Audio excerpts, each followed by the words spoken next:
चलिए, कैसे हैं दोस्तों। उम्मीद करता हूं आप लोग अच्छे और स्वस्थ होंगे। फिर से स्वागत है हमारे प्लेटफॉर्म पे आपका। पिछले वीडियो में आपने देखा होगा कि हमने किस तरह से सरकार के अंगों के बारे में बताया था। इसके बाद संसद के अंगों के बारे में बताया था। सरकार के अंगों में कार्यपालिका, विधायिका और न्यायपालिका की बात की थी। और संसद के अंगों में हमने राज्यसभा, लोकसभा और राष्ट्रपति की बात की थी। उसी कड़ी में हम लोग आगे चलेंगे। जहाँ पे बच्चे कंफ्यूज होते हैं, हम उन्हीं पॉइंटों को ध्यान में रखते हुए आपसे बात करते हैं और बताते हैं क्या।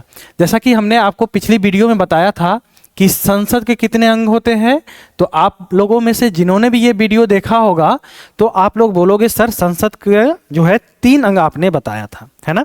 तो 3 अंग हमने क्या क्या बताया था आपको। तो 3 अंग में हमने बताया था आपको कि एक राज्यसभा होती है और एक लोकसभा होती है और तीसरा हमने आपको बताया था कि एक राष्ट्रपति भी होती है। क्लियर है। चलिए, तो आज जो हम देखेंगे ये तो हमने पिछले वीडियो में देख लिया था, इनके बारे में भी देख लिया था। आज हम खासकर इन दोनों के बारे में बात करेंगे।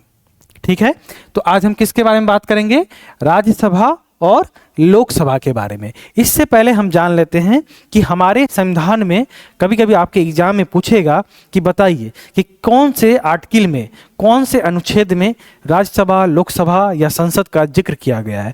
तो आपको याद रखना है कि आर्टिकल 79 जो है वो संसद से जुड़ा हुआ है। 79 क्या कहता है कि हमारे संविधान में एक संसद, हमारे देश में एक संसद भवन होनी चाहिए। तो 79 किसका जिक्र करता है, संसद भवन का। क्लियर है। और 80 करता है जिक्र, अनुच्छेद, अगर हम 80 की बात करते हैं तो अनुच्छेद 80 बात करता है राज्यसभा का। और अनुच्छेद 81 की बात हम करें, अगर आर्टिकल 81 की बात करें तो वो लोकसभा की बात करता है। हमने पिछली क्लास में आपको बताया था कि राज्यसभा को हम उच्च सदन बोलते हैं और लोकसभा को निम्न सदन बोलते हैं। पिछली वीडियो में हमने बताया है ना आपको। तो चलिए आज हम देखेंगे राज्यसभा और लोकसभा में कितने मेंबर होते हैं, कैसे उसका प्रतिनिधित्व होता है, उसके बारे में जिक्र करेंगे। तो हम 2 भागों में बांट लेते हैं। पहला भाग को हम कहेंगे राज्यसभा और 21 अनुच्छेद में है। तो आपको याद रखना है ये आपका 80 में है। कितने में है, 80, अनुच्छेद आर्टिकल 80। ठीक है। और एक दूसरा भाग हम ले लेते हैं, अनुच्छेद कितना, तो आर्टिकल 81। इसमें किसकी जिक्र है, लोकसभा का जिक्र है। क्लियर है। तो हम दोनों के बारे में आज देखेंगे कि किस में क्या है। ठीक है, क्योंकि इससे भी एग्जाम में आपके क्वेश्चन आते हैं, तो इसलिए आपको ये ध्यान में रहना चाहिए। पहला अगर हम राज्यसभा में देखें तो पहला हम क्या देखा इसमें कि इसको क्या बोलते हैं, उच्च सदन बोलते हैं। क्या बोलते हैं, उच्च सदन बोलते हैं। क्लियर है। दूसरा इसको क्या बोलते हैं हम, तो इसको बोलते हैं निम्न सदन। क्या बोलते हैं, निम्न सदन। कंफ्यूजन नहीं रखना है। ठीक है। इसके बाद हम बात करते हैं कि इसमें पूछेगा कि राज्यसभा में, जो राज्यसभा है हमारी, उसमें मैक्सिमम कैपेसिटी कितनी है सांसदों की है। तो आपको याद रखना है कि राज्यसभा जो है, राज्यसभा में मैक्सिमम कैपेसिटी 250 का है। मतलब 250 व्यक्ति को हम राज्यसभा में भेज सकते हैं। अच्छा, 250 में अगर है राज्यसभा तो 250 क्या है, 250 व्यक्ति को हम राज्यसभा में चुन के भेज सकते हैं। क्लियर है। लोकसभा की बात करें तो ये मैक्सिमम कैपेसिटी 552 हुआ करता था। कितना हुआ करता था, 552। क्लियर है। चलिए, तो 552 मैक्सिमम कैपेसिटी थी इसकी। लेकिन हम बात करते हैं साल 2019 की, जहां 104वां संविधान संशोधन, कितना, 104वां संविधान संशोधन किया जाता है। और संशोधन के तहत कब, 2019 में, जो इसमें एक प्रावधान था हमारे लोकसभा के अंतर्गत कि राष्ट्रपति 2 व्यक्ति को, जो एंग्लो इंडियन है, उसका मनोनयन करेगा। कितने व्यक्ति को, 2 व्यक्ति का। तो ये 2 व्यक्ति का जो मनोनयन की बात था, मतलब 550 प्लस 2, तो ये जो 2 व्यक्ति है 104वां संविधान संशोधन के तहत क्या किया गया, हटा दिया गया। तो अब कितना है मैक्सिमम कैपेसिटी, तो अब मैक्सिमम कैपेसिटी आपका 550 है। क्लियर है। इधर कितना है मैक्सिमम कैपेसिटी 250। लेकिन जिस तरह से दो एंग्लो इंडियन का मनोनयन का प्रावधान कौन राष्ट्रपति मनोनयन कर सकता है, तो ये लोकसभा में था, उसी तरीका से 12 सदस्य के, कितने सदस्य, 12 सदस्य का जो है 12 सदस्यों का मनोनयन कौन करता है इसमें, मनोनयन ये आपका राष्ट्रपति करता है। कौन करता है, राष्ट्रपति करता है। किस आधार पे, तो कोई कला के क्षेत्र में बेहतर काम कर रहा है, आर्ट फॉर्म में बेहतर काम कर रहा है, गायकी में बेहतर काम कर रहा है, उसके आधार पे 12 लोगों का यहाँ पे मनोनयन होता है। क्लियर है। एक चीज आपको और याद रखना है कि 250 तो मैक्सिमम कैपेसिटी है, लेकिन हम लोग चुनाव करवाते जो हैं वो 245 पे ही करवाते हैं। कितने पे, 245 पे। ध्यान रखिए मैक्सिमम कैपेसिटी 250 है, लेकिन चुनाव कितना पे होता है, 245 पे। यहां पे आएंगे मैक्सिमम कैपेसिटी 550 है, कंफ्यूजन नहीं है ना, 552, लेकिन ये दो एंग्लो इंडियन को हटा दिया गया तो कैपेसिटी कितना है 550। लेकिन निर्वाचन जो होता है इसमें वो 543 सीट पे ही होता है मात्र।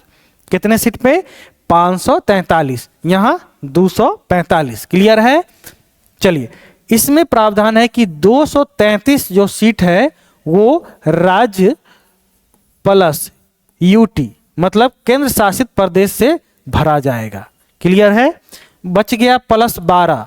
12 अभी अभी बताया कि मनोनयन के तहत, किसके तहत, मनोनयन कौन करेगा, राष्ट्रपति के तहत भरा जाएगा। तो कितना हो गया, 233 प्लस 12 245। अच्छा 233 राज्य और प्लस यूनियन टेरिटरी जो है आपका केंद्र शासित प्रदेश, उसके तहत भरा जाएगा, जिसमें से राज्य को कितना मिलेगा, राज्य को मिलेगा आपका यहाँ केंद्र शासित प्रदेश को 8 को, इसके अलावा 225 जो है वो राज्यों के द्वारा भरा जाएगा। अच्छा ये इस केंद्र शासित प्रदेश में से किन किन केंद्र शासित प्रदेश को मिला हुआ है, तो जम्मू कश्मीर की जब बात करेंगे तो जम्मू कश्मीर को 4 सीट मिला हुआ है। किसमें, याद रखना है, किसके बारे में पढ़ रहे हैं यहाँ पे, राज्यसभा के बारे में। इधर किसके बारे में पढ़ रहे हैं, लोकसभा के बारे में। तो ये राज्यसभा में 4 मेंबर को जो केंद्र शासित प्रदेश है उसको मिला हुआ है। इसके बाद हम बात करते हैं आपका दिल्ली का, तो दिल्ली को 3 मिला हुआ है। इसके बाद पुदुचेरी की बात करें तो 1, तो 4 3 7 8 जो व्यक्ति है वो कहाँ से निर्वाचित होगा, आएगा केंद्र शासित प्रदेश, बाकी 225 राज्य से। तो यहाँ तक कंसेप्ट क्लियर है। एक दो चीज़ और इसमें आप देख लीजिए, ये उच्च सदन निम्न सदन तो समझ में आ गया। दूसरी बात, इसका जो कार्यकाल होता है राज्यसभा का, तो कार्यकाल राज्यसभा का होता है 6 वर्ष। कितने वर्ष, 6 वर्ष। ठीक है। इसके बाद अगर हम 6 वर्ष होता है, क्लियर है। अगर हम इधर बात कर लेते हैं जैसे उस सीट की बंटवारा का, तो 543 में से 524 जो है वो राज्य से आएगा। कहाँ से आएगा, राज्य से। कहाँ से, राज्य से। अब प्लस 19 सीट जो है केंद्र शासित प्रदेश को मिला हुआ है। किसको, यूनियन टेरिटरी को, केंद्र शासित प्रदेश को। आप जोड़ेंगे तो 543 पूर्ण जाना चाहिए। ठीक है।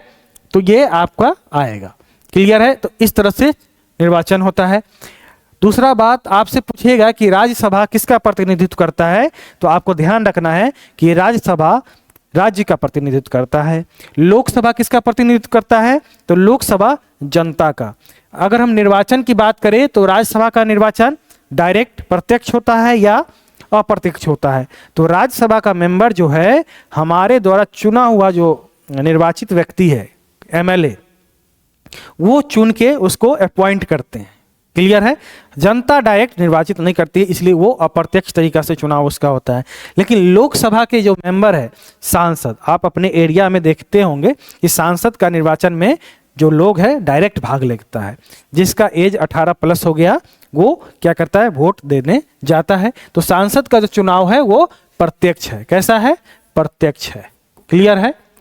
और आपका इसकी बात करें राज्यसभा का तो अप्रत्यक्ष है। क्लियर है। अच्छा इसका कार्यकाल 6 वर्ष, इसका कार्यकाल 5 वर्ष। कभी कभी आपसे पूछ लेगा कि ये बताइए कि इसका एज राज्यसभा के सदस्य बनने के लिए एज कितना चाहिए, तो 30 वर्ष। कितना, 30 वर्ष। क्लियर है। और इसमें आपसे पूछ लेगा कि इसके लिए कितना एज चाहिए, 25 वर्ष। तो ये सारी बातें हैं आपको ध्यान में रखना चाहिए। एक और चीज आपको याद रखना है इसमें कि राज्यसभा को हम अस्थाई सदन बोलते हैं। कैसा सदन बोलते हैं? अस्थाई सदन। और लोकसभा को अस्थाई सदन क्यों बोलते हैं? तो इसका विघटन नहीं हो सकता है। किसका? राज्यसभा का। लेकिन लोकसभा ऐसा सदन है जिसका विघटन हो सकता है। क्लियर है? तो लोकसभा का कार्यकाल 5 साल है, लेकिन इससे पहले विघटित हो सकता है। राज्यसभा का कार्यकाल 6 वर्ष है, लेकिन उसका विघटन नहीं हो सकता है। तो पूछोगे सर, जो सदस्य बनते हैं उसमें निर्वाचित होते हैं या अपॉइंट होते हैं, तो वो मतलब हमेशा के लिए होते हैं? नहीं, उसको प्रत्येक 2 साल में 1/3 लोगों को वहां से क्या किया जाता है? अपने पद को खाली करके जाना पड़ता है। सभी का टेन्योर, सब कितने साल तक रहेंगे? 6 साल। लेकिन प्रत्येक 2 साल में 1/3 सदस्य का 6 साल पूर्ण जाता है तो उसको हटा दिया जाता है, अपने पद से इस्तीफा देके चले जाते हैं। तो क्लियर है? तो अस्थाई सदन और अस्थाई सदन। तो इतनी बातें आपसे अगर योग्यता के बारे में पूछ ले तो 30 वर्ष एज होना चाहिए। क्लियर है? लोकसभा में कितना एज होना चाहिए? 25 वर्ष। दूसरा बात, पागल नहीं होना चाहिए, दिवालिया नहीं होना चाहिए, भारत का नागरिक होना चाहिए। तो ये सारी चीजें हैं, तो ये सारी योग्यता में आप याद रख सकते हैं। तो अब लगता है आपको कोई कंफ्यूजन नहीं रहा होगा इस वीडियो को देखने के बाद। तो आपके एग्जाम में लोकसभा से या राज्यसभा से जुड़ा हुआ कोई भी प्रश्न आएगा तो उम्मीद करते हैं कि आप लोग उसके बनाने में मतलब सक्षम होंगे बनाने के लिए। तो चलिए मिलते हैं नेक्स्ट वीडियो में। इसी तरह के वीडियो हम फिर लेके आएंगे जहां हमें लगेगा कि आपको कन्फ्यूजन है, और कन्फ्यूजन रहता है अक्सर बच्चों के बीच में, तो उस तरह के वीडियो हम बनाएंगे आपके लिए ताकि आपका कन्फ्यूजन जो है क्लियर हो सके। तो चलिए मिलते हैं नेक्स्ट वीडियो में, तब तक धन्यवाद।